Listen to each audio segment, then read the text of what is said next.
স্বাগতম আরও একবার আইডি টিভি ইউটিউব চ্যানেল থেকে। আজকে আমি যেই বিষয়টি নিয়ে আলোচনা করব তা হলো শিশু সন্তান মারা গেলে স্ত্রীর স্তনের দুধ কি করবে, ইসলামী ও চিকিৎসা নির্দেশনা। আসসালামু আলাইকুম ওয়ারাহমাতুল্লাহি। প্রিয় সম্মানিত দর্শক শ্রোতাবৃন্দ, আজকের আলোচনায় আমরা এমন একটি অত্যন্ত সংবেদনশীল ও বেদনার মুহূর্ত নিয়ে কথা বলবো, যেটি কোনো মা বাবার জীবনে না আসলেই ভালো হয়। সন্তানের মৃত্যু মানুষের জীবনের সবচেয়ে কঠিন পরীক্ষাগুলোর মধ্যে একটি। বিশেষ করে নবজাতক শিশুর মৃত্যু হলে মায়ের শরীরে কিছুদিন দুধ জ্বলতে থাকে। তখন পরিবার অনেক সময় দুশ্চিন্তায় ভোগে, কি করা উচিত এই দুধের ব্যাপারে। ইসলাম এই বিষয় কি বলে, চিকিৎসা বিজ্ঞান কি বলে। আজ আমরা ইনশাল্লাহ এই প্রশ্নগুলোর সহজ ও সহনশীল উত্তরের দিকে তাকাব। প্রথম অধ্যায়, মায়ের অনুভূতি ও ইসলামের সান্ত্বনা। প্রিয় শ্রোতাগণ, সন্তান হারানো মায়ের বুকের দুধ যখন আসে তখন সেই কান্নায় দুচোখ ভিজে থাকে। এই সময় আল্লাহ তাআলা মায়ের অন্তরে বিশেষ রহমত ও ধৈর্য দান করেন। নবী করিম সাল্লাল্লাহু আলাইহি ওয়াসাল্লাম বলেছেন, আল্লাহ যখন কোনো বান্দাকে পরীক্ষা করেন তখন তার বিনিময়ে উত্তম প্রতিদান রাখেন।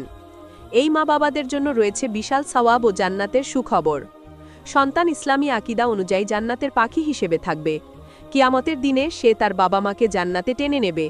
তাই মায়ের দুধ আসা, কান্না করা সবই একটি পরীক্ষার অংশ এবং এতে আল্লাহর রহমত রয়েছে। দুধ জ্বলতে থাকা কেন স্বাভাবিক? চিকিৎসা বিজ্ঞান বলে, শিশুর মৃত্যুর পরও মায়ের শরীর তখনও মনে করে শিশু জীবিত আছে, কারণ হরমোন কাজ করছে। তাই 1 থেকে 4 সপ্তাহ পর্যন্ত বেশিরভাগ সময় দুধ আসতে থাকে। এটা মায়ের শরীরের জন্য প্রয়োজনীয় প্রক্রিয়া। এই সময় দুধের চাপ ও ব্যথা কমানোর জন্য কিছু উপায় আছে, যেমন হালকা গরম কাপড় চেপে ধরা, প্রয়োজন হলে সামান্য দুধ হাতে বের করে চাপ কমানো, চিকিৎসকের পরামর্শে উপযুক্ত মেডিসিন নেয়া। এগুলো মাকে শারীরিক কষ্ট থেকে রক্ষা করে। এই দুধ কি করা যায়, ইসলামী নির্দেশনা। ইসলামে মাতৃদুগ্ধ একটি সম্মানিত ও পবিত্র উপহার। শিশুকে বাঁচিয়ে রাখতে এটি সর্বোৎকৃষ্ট খাদ্য। এক্ষেত্রে 3টি বৈধ পথ রয়েছে। যদি সেই শিশুকে খাওয়ানো হয় এবং শর্ত পূরণ হয়, তাহলে সেই শিশুর সাথে সেই মা মাহরাম সম্পর্ক স্থাপিত হয়। শর্তগুলো হলো, শিশুর বয়স 2 বছরের মাঝে হতে হবে, 5 বার বা তার বেশি পুরোপুরি দুধ পান করানো। এতে সওয়াবও আছে। একটি দুঃখের মুহূর্ত আরেক শিশুর জীবন বাঁচাতে পারে। ব্যাংক বা ডোনেশন, যেখানে অনুমোদিত এবং শারিয়া মানা হয়।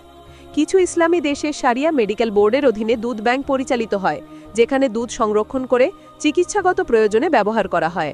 তবে মাহরাম সম্পর্ক নিয়ে পূর্ণ নথি সংরক্ষণ বাধ্যতামূলক। চিকিৎসা পরামর্শে ধীরে ধীরে দুধ বন্ধ করা।